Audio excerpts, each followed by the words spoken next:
حضرت سیدہ عائشہ رضی اللہ تعالی عنہا فرماتی ہیں کہ میں گھر پر تھی، حضور تشریف لائے اور میں آب خورے میں پانی لے رہی تھی، تو حضور نے مجھے دیکھ کہا عائشہ تھوڑا سا پانی میرے لیے بھی چھوڑنا، تو میں نے چھوڑ دیا۔ حضور نے میرے ہاتھ سے آب خورا لیا، پینے لگے تو پھر رک گئے اور کہا عائشہ ذرا بتاؤ تم نے ہونٹ کہاں رکھے تھے؟ میں ہونٹ رکھ کے وہاں پانی پینا چاہتا ہوں۔ اللہ اکبر، مجھے بتاؤ اگر آج اپنی بیوی کے ساتھ آپ کا رویہ یا میرا رویہ یہ ہوگا تو گھر جنت کا ٹکڑا بنے گا یا نہیں بنے گا؟ سید عائشہ فرماتی ہیں کہ حضور اتنا پیار کرتے، کبھی یا روحی کہتے، کبھی یا حمیرہ کہتے، بلکہ اتنے پیار کا عالم کہ ایک دن حضور گھر تشریف لائے، فرماتی ہیں کہ میرے سر میں درد تھا۔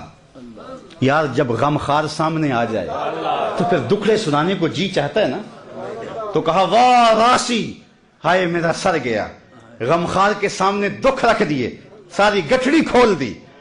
تو غمخوار نے آگے سے کیا کہا؟ فرمایا وَأَنَا یا عائشہ، عائشہ یہ تیرے سر میں درد نہیں ہے، یہ میرے سر میں درد ہے۔ میں ایک جملہ کہنا چاہتا ہوں، اس کو اگر سیرت نگار بیان کرے گا تو اس کا رنگ کچھ اور ہوگا، اور اگر تاریخ بیان کرنے والا اس بات کو بیان کرے گا اس کا رنگ کچھ اور ہوگا۔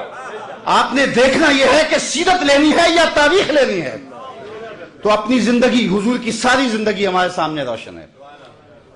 ایک غیر مسلم نے اسلام قبول کیا، اس سے پوچھا گیا اسلام کی کس قدر نے تجھے متاثر کیا؟ اس نے کہا صرف ایک واقعہ میری ہدایت کا سبب بن گیا۔ اس نے کہا کہ کیا واقعہ؟ کہا ایک دن مجلس حضور کی لگی تھی، لوگوں کا ہجوم تھا، ایک شخص اٹھ کے کھڑا ہوا، حضور میرا بیٹا کئی دنوں سے گم ہے، مل نہیں رہا، آپ دعا کر دیں مل جائے۔ تو آقا کریم علیہ السلام قبل اس سے کہ ہاتھ اٹھاتے، ایک شخص جو باہر دروازے پہ کھڑا تھا اس نے کہا حضور ابھی ابھی میں آیا ہوں فلاں باغ سے گزر کے، میں نے بچوں کے ساتھ اس کے بیٹے کو کھیلتا دیکھا فلاں باغ میں۔ باپ نے سنا کہ میرا بیٹا فلاں باغ میں ہے تو ظاہر اس نے فوراً دوڑ لگا دی۔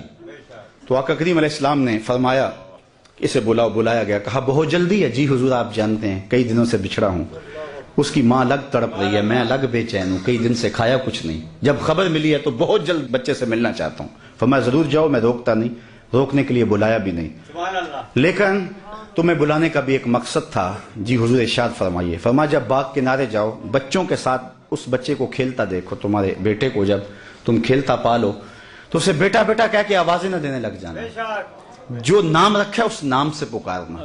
عرض کی حضور میرا بیٹا ہے، اگر بیٹا کہہ کے پکاروں تو حرج بھی کیا ہے؟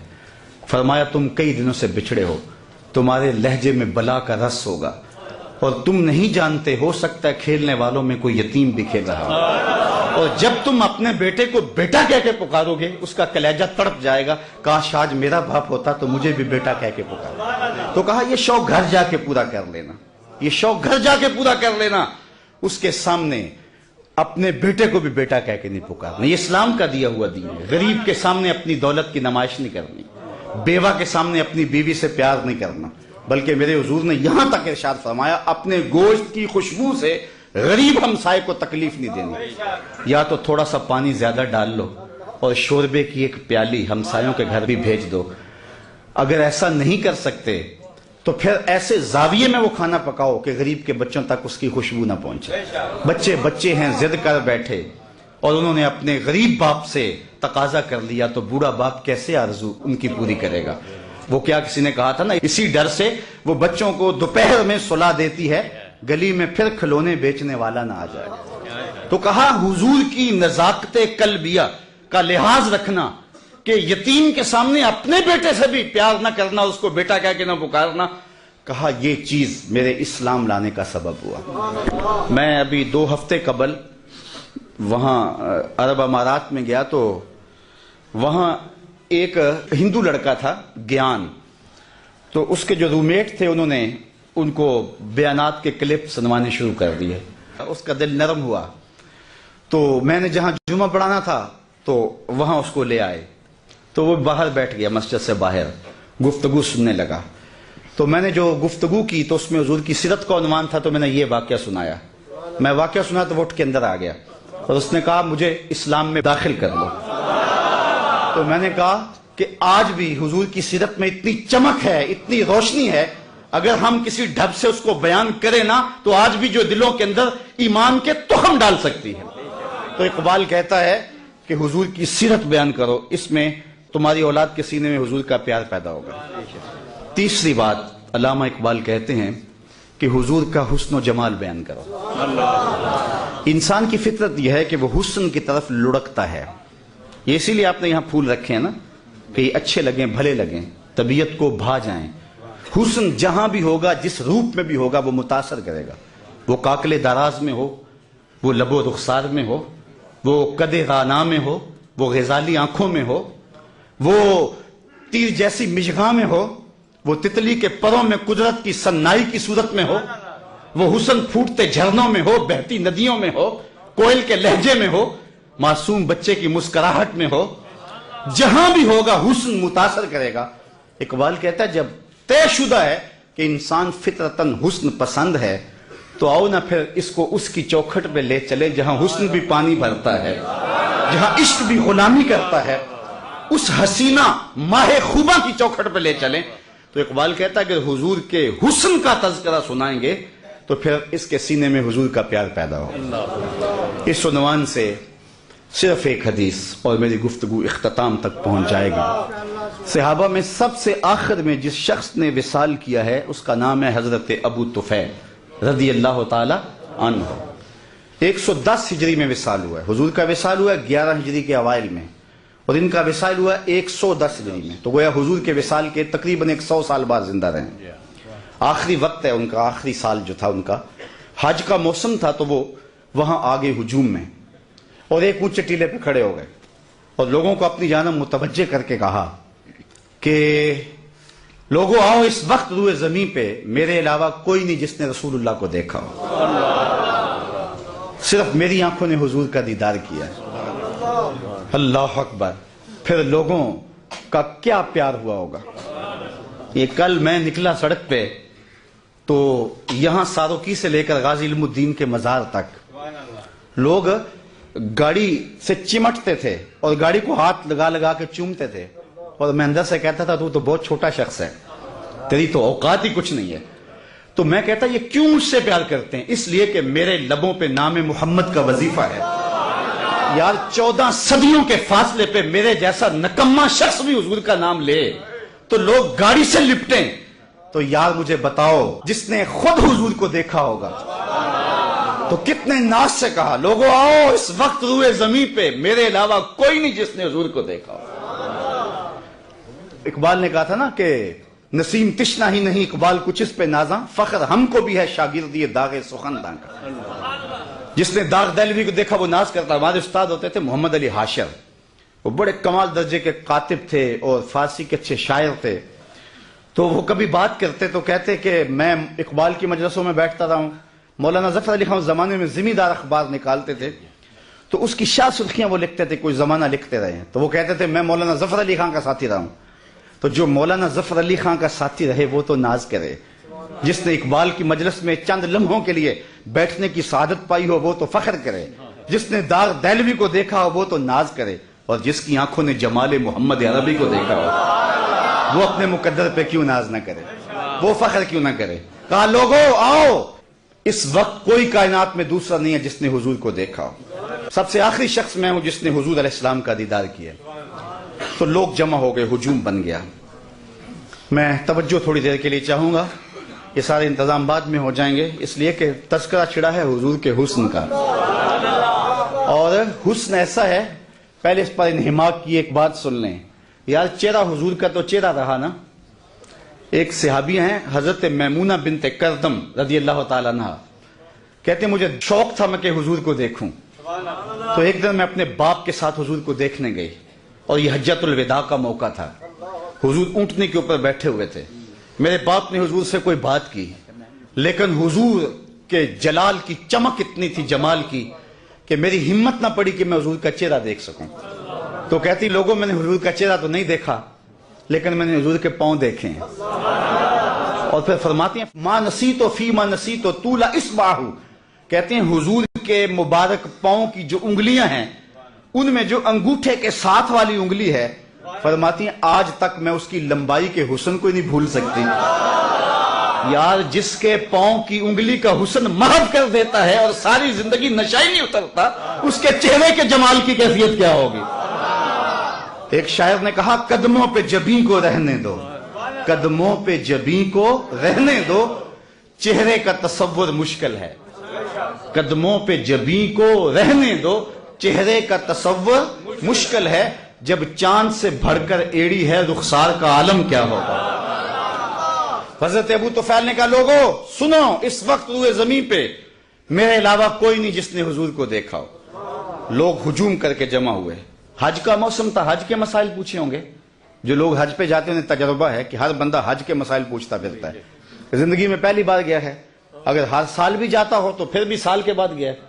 عید کے موقع پہ ہر سال مولوی صاحب کو عید کا طریقہ بتانا ہی پڑتا ہے، اس لیے کہ سال کے بعد آئی ہے۔ تو حج کے ایام میں بھی یہ ہوتا ہے، ہر بندہ حج کے مسائل پوچھتا ہے۔ تو ایک صحابی مل گیا ہے، تابعین نے پوچھا ہوگا کہ حضور نے حج کیسے کیا، منا میں کیسے گئے، عرفہ میں قیام کیسے کیا، حضور علیہ السلام نے عرفات میں قیام کیسے کیا، مزدلفہ میں قیام کیسے کیا، رمی جمال کیسے کیا۔ لیکن تاریخ کا جواب نفی میں ہے، کسی نے حج کا مسئلہ نہیں پوچھا، کہا صف لنا رسول اللہ صلی اللہ علیہ وسلم، تم نے حضور کو دیکھا ہے تو بتاؤ حضور کا چہرہ کیسا تھا، حضور کی آنکھیں کیسی تھی، آنکھوں میں مازاق کے ڈورے کیسے تھے، زلفیں کیسی تھی، حامیم کے کنڈل کیسے تھے، صف لنا رسول اللہ صلی اللہ علیہ وسلم۔ تو حضرت ابو طفیل نے 3 لفظوں میں حضور کا حلیہ بیان کیا، اور وہ آپ یاد کرنا چاہیں تو یاد ہو سکتا ہے، وصاف بن جائیں حضور کے۔ علماء نے لکھا ہے جو شخص حضور کا حلیہ بیان کرے لوگوں کے دل میں اس کے لیے جگہ بن جاتی، لوگ اس سے پیار کرنے لگ جاتے ہیں۔ ہر بندہ چاہتا نا میں ہر دل عزیز بن جاؤں۔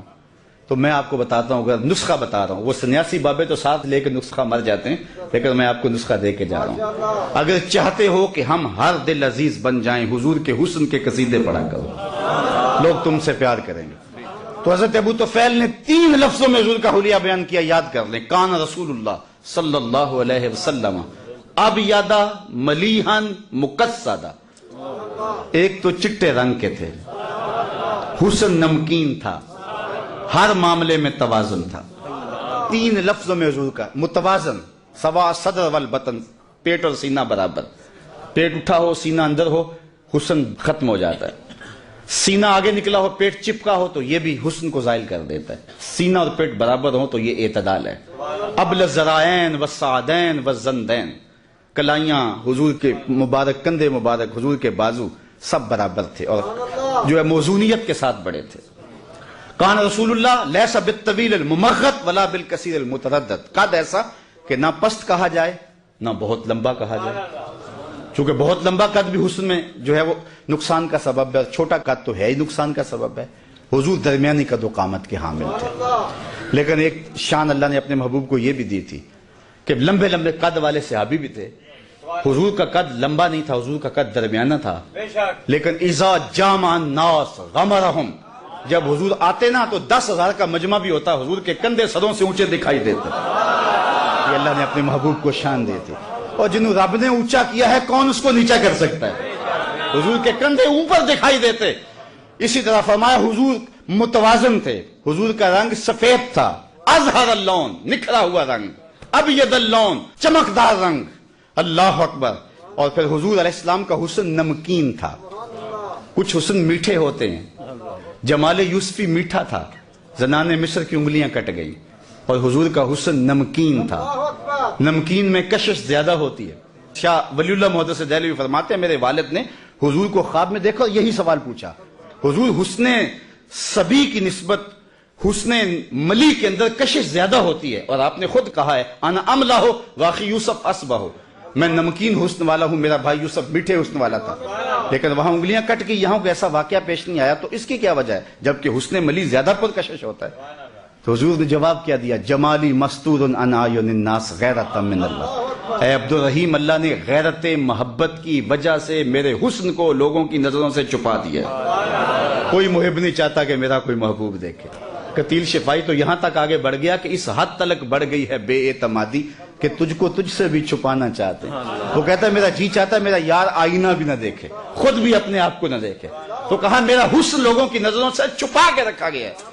چھپے ہوئے حسن کا عالم ہے، کہ حسان بن ثابت کہتے ہیں فلما نظرت الی انوارہ فودعت کفی علی عینی خوفا من ذہاب بصری، جب میں حضور کے جمال کو دیکھتا تو آنکھوں پہ انگلیاں رکھ کے انگلیوں کی اوٹ سے دیکھتا کہ حضور کے جلووں کی چمک سے میری آنکھوں کی بینائی نہ جاتی رہے۔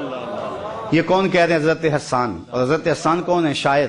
اور آپ جانتے ہیں شاعر حسن دیکھنے میں بڑا دلیر ہوتا ہے، اور حسن بھی چھپا ہوا، دیکھنے والا بھی شاعر، اور پھر بھی آنکھوں پہ انگلیاں رکھ کے دیکھے۔ اگر یہ حسن بے نقاب ہوتا تو کیا ہوتا؟ وہ اگر جلوہ کریں تو کون تماشائی؟ یہی بہتر ہے کہ وہ پردے میں روح پوش رہے، وہ اگر پردہ اٹھا دے تو کسے ہوش رکھے۔ حسن یوسف پہ کٹی مصر میں انگشت زنا، سر کٹاتے ہیں تیرے نام پہ مردان عرب۔ ایک طرف حسن ہے، یہ تضاد کا شعر ہے، صنعت تضاد کا، اور میں اہل ادب میں یہ بات کی ہے۔ عام مجمع میں بات کرنا اور بات ہے، اہل سخن میں بات کرنا اور بات ہے۔ میں نے اہل سخن کے سامنے کہا ہے کہ میں نے ولی دکنی سے لے کے غالب اقبال تک تقریباً شعراء کو چلو پڑھا نہیں تو چکھا ضرور ہے۔